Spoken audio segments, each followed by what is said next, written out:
অজস্র জন্ম ধরে আমি তোমার দিকে আসছি, কিন্তু পৌঁছতে পারছি না। তোমার দিকে আসতে আসতে আমার এক একটা দীর্ঘ জীবন ক্ষয় হয়ে যায় 5 পয়সার মোমবাতির মতো।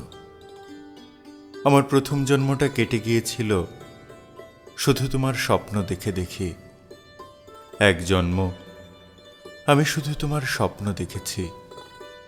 আমার দুঃখ, তোমার স্বপ্ন দেখার জন্য আমি মাত্র একটি জন্ম পেয়েছিলাম।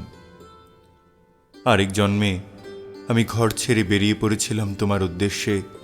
পথে বেরিয়েই আমি পলিমাটির উপর আঁকা দেখি তোমার পায়ের দাগ। তার প্রতিটি রেখা আমাকে পাগল করে তোলে।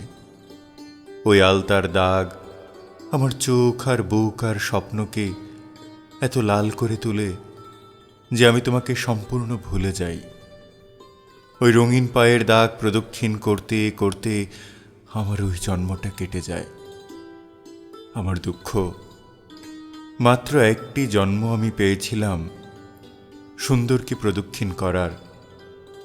আরেক জন্মে তোমার কথা ভাবতেই আমার বুকের ভিতর থেকে সবচেয়ে দীর্ঘ আর কোমল আর ঠান্ডা নদীর মতো কে যেন প্রবাহিত হতে শুরু করে।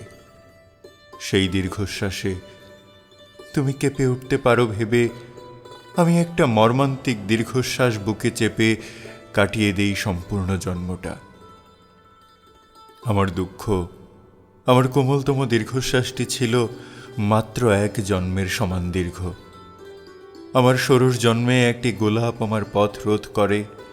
আমি গোলাপের সিঁড়ি বেয়ে তোমার দিকে উঠতে থাকি, উঁচুতে উঁচুতে আরও উঁচুতে, আর এক সময় ঝরে যাই চৈত্রের বাতাসে। আমার দুঃখ, মাত্র একটি জন্ম আমি গোলাপের পাপড়ি হয়ে তোমার উদ্দেশ্যে ছড়িয়ে পড়তে পেরেছিলাম। এখন আমার সমস্ত পথ জুড়ে টলমল করছে একটি অশ্রুবিন্দু। ওই অশ্রুবিন্দু পেরিয়ে এ জন্মে হয়তো আমি তোমার কাছে পৌঁছতে পারবো না। তাহলে আগামী জন্মগুলো আমি কার দিকে আসব? আমি কার দিকে আসব?